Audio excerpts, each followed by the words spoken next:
and thanks for dropping by on our YouTube channel. Go ahead and hit that subscribe button. That said, let's get to it.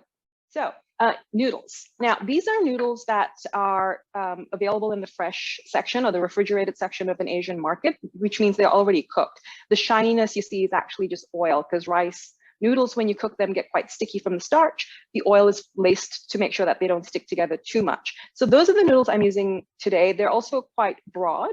So the word Kuey Teow basically means flat rice noodles in Hokkien or Teochew, those dialects in Chinese. Another way to call it is Ho Fan, which is the Cantonese way. They're all basically flat rice noodles, and they usually come in a packet like this, and you can absolutely get the one that says pad thai on it if that's what you can find, because that works perfectly. They also use rice noodles in their cooking. Now, if you don't have fresh noodles today, or whenever you make this next time, you can also use dried noodles. So again, pad thai rice noodles are fine. The only thing with these guys is, based on the instructions in the packet, I would suggest cooking al dente, so 1 or 2 minutes less than, because you don't want the noodles overcooked or cooked completely. That'll have it disintegrate when you're actually tossing it in the wok. And the second reason for that is also because there's a lot of sauce that's going into the noodles, and we want to make sure that it finishes cooking in the wok, so you have really nice flavorful noodles instead of rice tasting noodles. Next thing I'm doing in the list rather is the 3 tablespoons of vegetable oil, 3 tablespoons of pork lard. So I'm not using pork lard today, but you can absolutely use pork lard like this one that comes, and I think it's available for you to make pastry with. So that's basically the flavor. So when I say that, I mean in the sauce that we'll make later on, I'm going to be adding fish sauce to give it that umami flavor, that sort of meaty, savory flavor. You won't need to add fish sauce if you're using pork lard, because it already has that embedded in there. But some people have dietary restrictions, so I always suggest fish sauce or vegan fish sauce if you're vegan, instead of pork lard. So instead of using half and half lard and oil, I'll just use oil entirely today. And I'm going to be using peanut oil. Peanut oil is got a high smoking point that's going to help with the wok and the frying. Now, you can use vegetable oil. You want to stay away from any other types of oil that have strong flavors. Even sesame oil, I would not use for this particular dish, because it's got a very distinct flavor and it doesn't kind of go with the traditional way this dish is made. You certainly can use it if you only have that available. Don't want to be using olive oil, avocado oil, any oil that has a fragrance. Not good, and also not as high a heating point compared to peanut oil. So we'll use peanut oil today. I have velveted my chicken, so I'm going to quickly show you. It's a very fancy word, I think, because that's what they call it, but it's basically blanching your chicken in hot boiling water with salt. So you can see here, it looks cooked, but it's not. It's probably pink on the inside if I cut it open. The reason for that is because we want to do 2 things. One is we want to cook the chicken before we cook it, which is to say that we want it cooked or boiled before it goes into the wok. And then the second reason, it gets rid of any sort of raw chicken smell. So same with beef or pork, just a quick blanch to kind of get rid of that raw smell, because we don't want that being tossed into the wok. They will still finish cooking in the wok. So whether it's beef, pork, or chicken, all I did was, as I mentioned, about 2 to 3 minutes in boiling hot water. So as soon as you put the meat in, the water will stop boiling, and then it'll cook, and then it'll start to simmer back up. Around the time it's simmering back up is the time to take it out, and you'll notice it's already gone white or a cooked color for the other types of meat. So that's the meat that I'm using today. I've also made prawns because I like prawns. Now, the other way in which to velvet is to fry. So the chicken I talked about doing in a sort of a boiled sort of a fashion. This I've done in a velvet sort of, fry sort of fashion. Velveting when you fry is simply taking some cornstarch, bit of salt, and any seasoning. Could be, I've used rice wine today, you could use soy sauce, and you just marinate the prawns real quick for about 10 minutes, even not very long. And then you just toss that in a little bit of oil to sear it up. I prefer doing this separately, but you can most certainly do it. Have it marinating. So if you're using prawns today or shrimp, marinate and have it ready to go into the wok. I'll tell you when to add it to the wok as I'm cooking, but I have mine pre-made and sort of really pretty as well. I like my prawns on the side. I'm going to keep going. So we've got lapchung, which is Chinese sausage. Again, that's made with pork, and I'm not cooking with pork today. So what I've got instead is beef jerky. So I've just gotten an organic style beef jerky made with natural flavors. So some jerkies have flavors in them. I've opted flavorless because what I really just want is the chewiness of a sausage that's in a jerky form. So really sort of dense and chewy. And what I'll talk through later as I'm making the sauce is adding some flavors to this that's typically found in lapchang or Chinese sausage that is not in the beef jerky. So that's just going to be a really nice way to substitute with a non-pork option without losing the flavor of Chinese pork sausage. Now, if you are vegan, I think, what did I say? I think you needed to use perhaps soy chunks. So soy chunks become a great substitute. You would add the same flavorings that I'm going to add to the sauce to make sure you've got the flavors there, but you could use soy chunks just to get sort of that chewiness that a sausage would have without eating meat.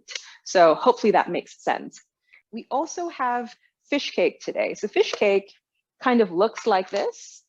So it's kind of like seared on the outside. This is one that I got from the frozen section. So you can buy that and it's already pre-cooked and you just need to defrost it and slice it up. And you slice it up and look something like this. So we've got some thin pieces, not very thick, like 1 millimeter tops, and they're gonna char up really nicely in the stir fry. Now, again, if you're vegan or don't eat fish, you can always use tofu. So a really great option is to take firm tofu like this, and you will kind of slice it up to be quite thin and long. So you can kind of go that way, and you would sear it on all 4 sides in the same way that's been pre-cooked, and then slice it up. So it's going to have that outer layer of skin, as you can see here. You do that with the tofu, and it's going to be the same texture because firm tofu has the same texture as fish cake. So you don't lose out so much on the texture, and the flavor really is present as well in the dish because you're going to be using fish sauce if you're not using pork lard already. Excellent. All right. I'm going to go through some really quick ingredients here. So this is bean sprouts. Everyone's probably quite familiar with it. We've got, again, based on the recipe, 120 grams. And that. The other 2 quick things I'm using as well today is garlic. So I've just minced up some garlic. And also over here, I've got sambal chili, sorry, not sambal, chili paste. So it's a simple chili paste. So you can make that yourself, or you could buy a garlic chili paste from the market and just throw that in instead. So you don't have to absolutely use this if you don't want to make it yourself. But I typically make it and freeze it. And whenever I'm cooking anything, it could be a curry, stir fry, noodles, I just defrost it and throw it in. So that's one thing that we're using as well today. The other option for the chili paste could be sambal, which is a more Malay way of making this dish. So everyone's heard of nasi goreng.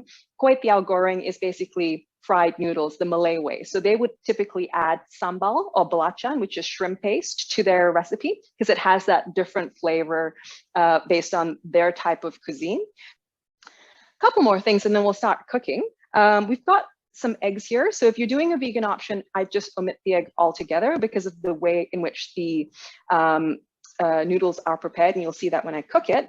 And finally, we've got Chinese chives. Now, this one probably I might take a minute to talk through. Does anyone know what Chinese chives are? Because everyone knows what chives are. But Chinese chives, also known as garlic chives, a little bit different. So this is, hopefully you can see this. This is Chinese chives. So some folks are saying that they've seen it in the Asian market. Yes, it grows really wild in the garden. That's fantastic, Diane. They're wonderful. I actually really I grew up with this stuff because it's got a really nice garlicky flavor to it. And you can almost use it as a vegetable to stir fry with well, not with garlic, but with maybe some tofu or some prawns and stuff like that.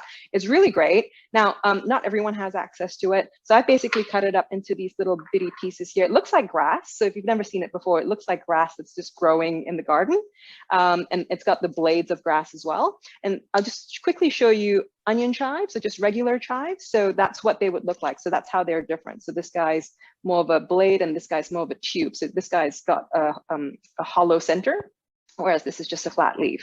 You can use onion chives today if you don't have garlic chives. I would just double up the garlic in the recipe so that you get that garlic flavor, because today we're not adding onions, we're not adding ginger, it's purely garlic.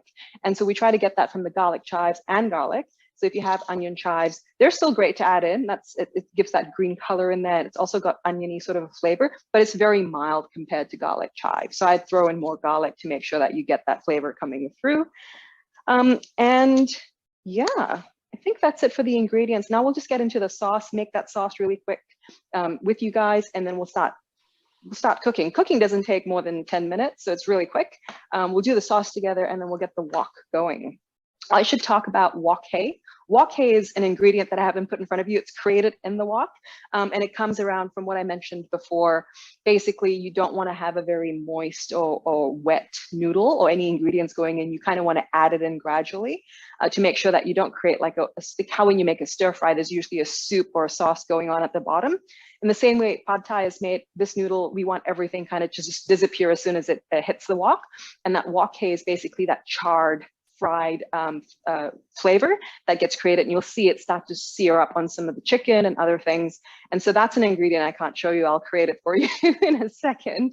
But we'll do the sauce first. So we'll start with these guys. So I've got a little jug here because, again, I'm not going to throw all the sauce in at once. I'm going to periodically, as the wok dries up, just add a little bit more at a time. I'm going to start with fish sauce, which you do not need to add if you are actually using pork lard. But I'm not, so I'm going to go in with a teaspoon of that, I believe. Off the top of my head, I'm not looking at the recipe at the moment. So let's see whether or not I get it right. So that's fish sauce that's gone in.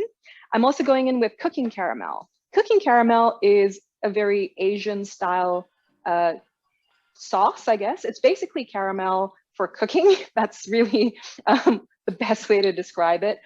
Your next best thing is actually just to add golden syrup, or to add just sugar, raw sugar, preferably coconut sugar if you have it.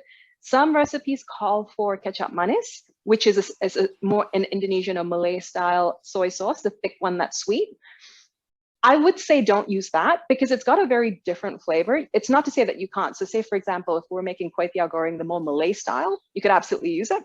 I'm doing a Chinese style today, so I'm trying to avoid that. I'd use sugar instead of that if I was going for the Chinese version. If I was going for the Malay version, I'd be adding in the sambal that I talked about before, and I'd be using kecap manis. So some ideas there to play around with depending on how you want to cook it. But today I'll go in with cooking caramel. Again, something that you could probably find in your Asian grocer if you wanted to go and get a hold of it. So I'm going in with a teaspoon, and it's very viscous, as you can see. So it's got that sugary sort of texture, and it's slightly savory as well. So it's not like just sugar. It's more like salted caramel if I were to try and find an equivalent.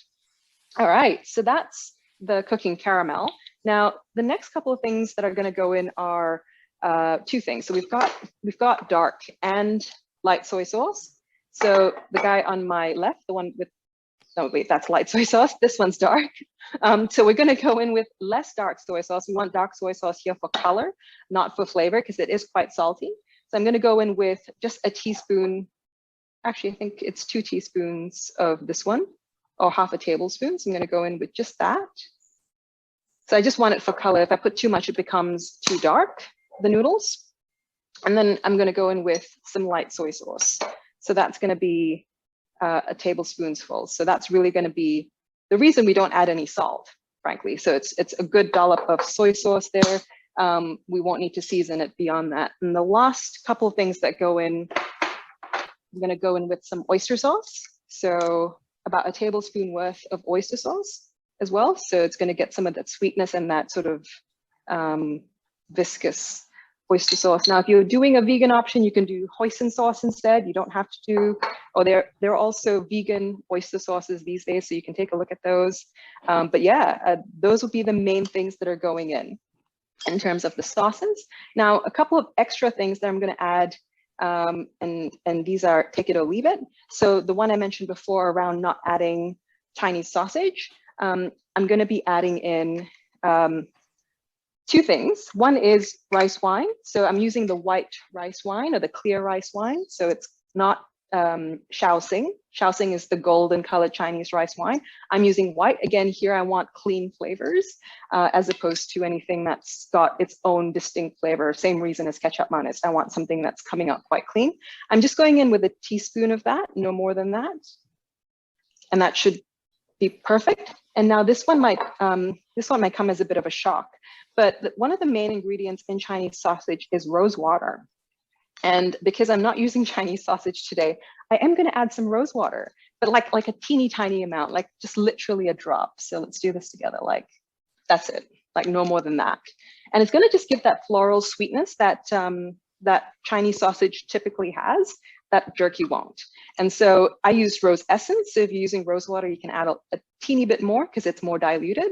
But we're talking about a couple of drops maximum, because otherwise it just becomes very strong. It's quite a strong flavor in and of itself.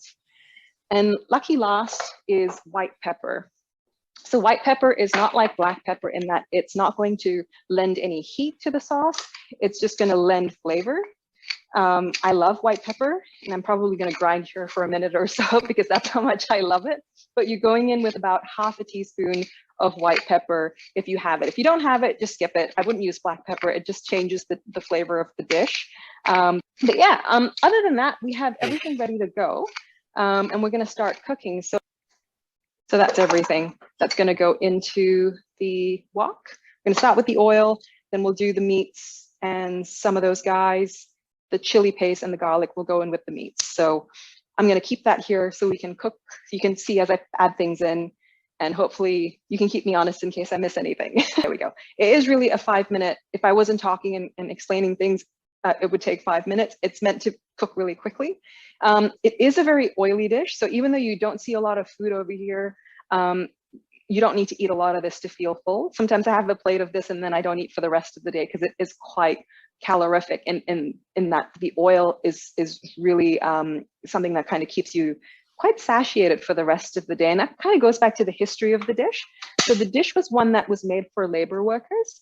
So they were basically, you know, they need a quick meal. They need something that's going to give them a boost of energy in the middle of the day and something that they can eat fast. So that's why the meal is small, and it's usually made in a banana leaf and sold in little packets. Folks would eat it and run straight back to work. So it is one of those dishes that has that history, which is why it's made that way. And also why you don't need to eat a lot of it. So just a little bit goes a long way. So yeah, I'm going to get that wok heated up. I'm going to go in with my oil. So you can see that there's already smoke coming off the wok, which is how I like it. So I'm going to go in with half the amount of oil. So I said 6 tablespoons. I'm kind of going to go in with 3 tablespoons. The reason for that is because I want to try and reduce the amount of oil if I can. If I don't need it, I won't add it. But also sometimes you need to add more oil when the noodles are in there because the noodles need help separating. So I threw them in the microwave before. I'm going to give them another 30 more seconds while I fry the chicken. So I'm going to go missing for just 30 seconds, come back with the noodles, but this is going to get quite noisy, so bear with me.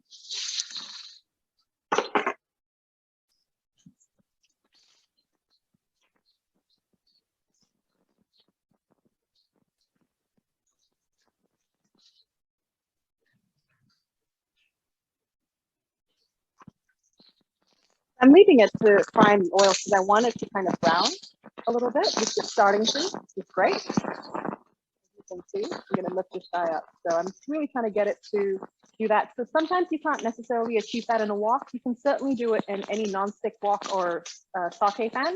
You just need to get the oil really hot like this. So that's the chicken. That's ready. I'm going to throw in now the Chinese sausage. Get that going as well. The next thing that's going to go in is the garlic, just really quickly before I add the next thing, because garlic's going to burn quite fast and I don't want it to burn.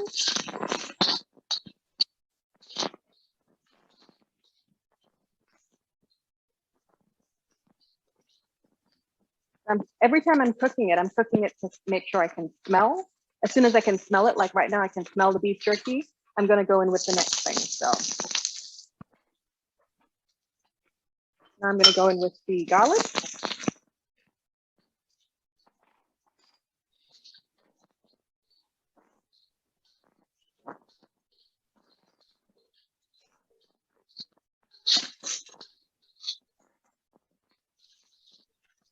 That's going great. I'm going to go in with the fish cakes now. And what I'm going to do with the fish cakes, as you could do with the tofu as well, is kind of just spread it around so that it gets seared along the sides as opposed to kind of going straight into the middle. You don't have to get too terribly sort of pedantic with it, but so long as it's touching the corners, that's just going to help char it really quickly. And then a top.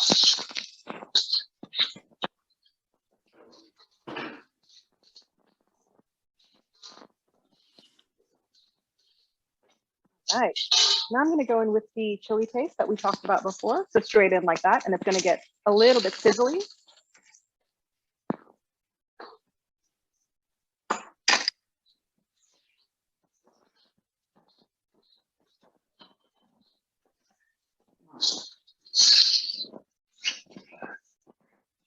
You can add as much chili paste as you want. I've added a moderate amount, so it's not terribly spicy, but you can always adjust it based on your spice level.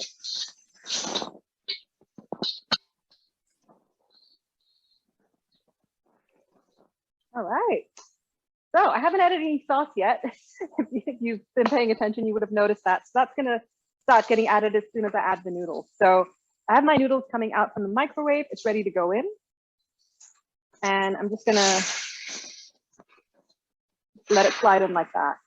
And the trick with these noodles is they're going to break very easily. So I never want to kind of go in like that or kind of push it in. I'm always going to kind of keep tossing it around, kind of like the same way when you're folding in egg whites into a cake batter. You don't want to break the air that's in it. Similarly, you don't want to break the noodles, kind of keep going around and tossing it in. Now I'm going to add some of the sauce first, because that's going to add the color to the noodles. So to avoid breaking it again, I'm going to go along the lines or the grooves of the noodles so that it kind of colors it up quite nicely, so that I don't have to worry about trying to toss it around too much. That's about half the sauce that's gone in, and that's fine.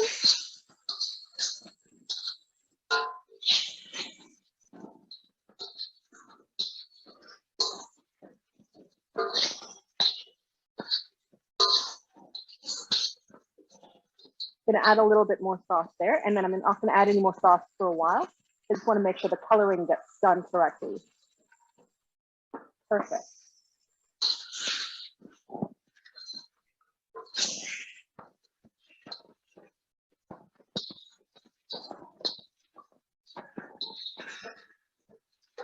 So you'll notice, and I'm going to quickly tilt the wok to show this to you, but every time I add the sauce, there's nothing left in the pan. It's completely dry. So I'm only adding enough to cook whatever is in the pan. All right. Now I'm going to add some bean sprouts. And again, I'm going to go around the corners to dry it up as much as I can before I toss it in. So I want to get rid of as much water as I can. And I'll leave that for now and come back to it later on. All right. Now we're going to do the eggs. And so eggs that I've just beaten up here, I'm going to go half and half. And the way I usually do it with these noodles is, and I'll just drop the heat as well, because egg cooks quite quickly.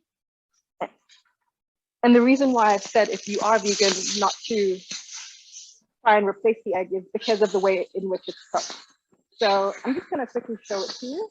So I'm going to go in with half on this side. Really, really let it trickle down and kind of just let it sort of cook.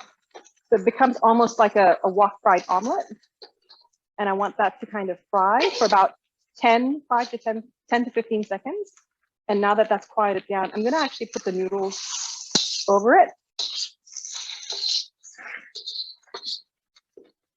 and leave that to sear into the noodles while I do it again on the other side. So it's really hard to try and recreate this without eggs.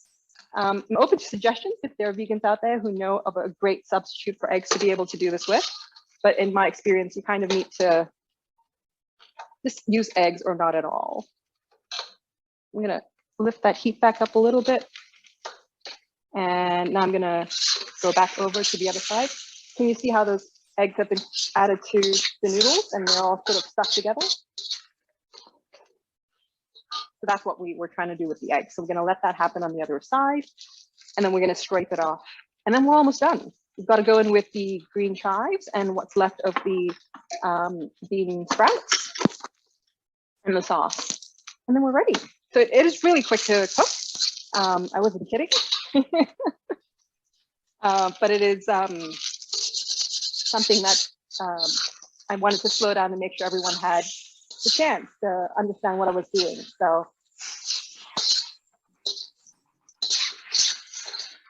there we go. So I'm going to start adding in some of the green chives already. I'm going to add it in gradually just to kind of give them some color, let some of them cook down and some of them be a little bit more fresh. And just toss them in. Again, always going around the sides and folding it in.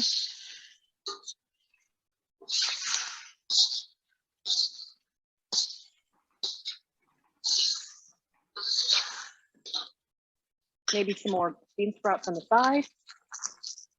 And it really is a personal preference.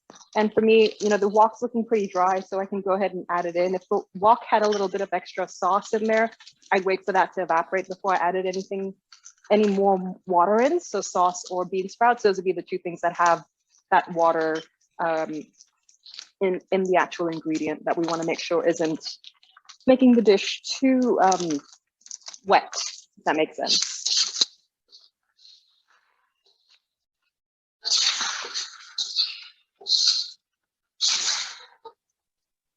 I'm going to go in with a little bit more sauce just over the eggs. And I am going to go in with all of the green chives because I quite like them.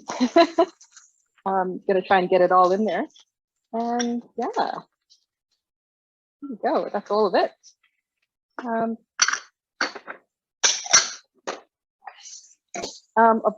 I started with a very hot wok. As soon as the noodles went in, and after they were starting to get the right color, I brought it back down to sort of a low heat to get the egg in there. And now I'm going to push it right all the way back up because I want to create that final charring. You'll already see it, as you can tell. For example, let me pick this guy up. That's chicken and egg. It's got that lovely color on it. That's really what that wok hay is. So at least that's the correct term for it. All right. So all the way up on the heat. Finish up the bean sprouts along the side. Let them completely dry out before I toss them in, and we're done. That's it.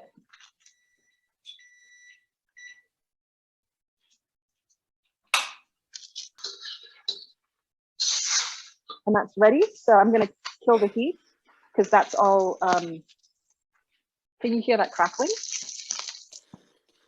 But yeah, there we go. That's it. Ready to eat. Ready for breakfast. So yeah, I'm just going to quickly wipe stuff down. So I've got a little plate. So as I mentioned, you don't eat a lot. It's just a small amount goes a long way. I've got banana leaf at the bottom. Traditionally, that's how it's served. It's put onto banana leaf. Banana leaf just adds a little bit of flavor. I've got my prawns as well over here. That's on the side.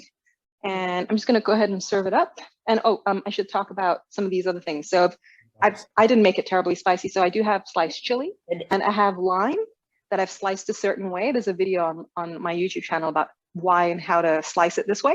But basically you do want some lime or lemon, any kind of acid to garnish the dish with, because it's going to be that acid that cuts through some of the fat from the dish. But I'm going to go ahead and serve some up as delicately as I possibly can, all things considered. Here we go. Just a little bit more.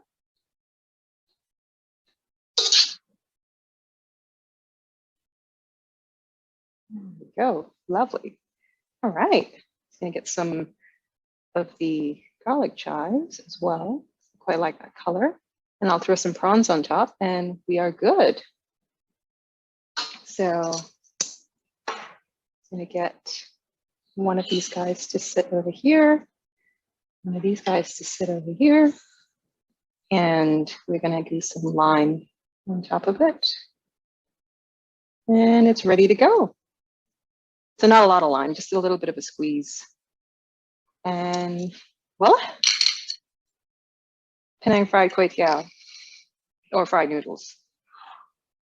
There you go. Thanks for watching, and stay tuned for more culinary content coming your way.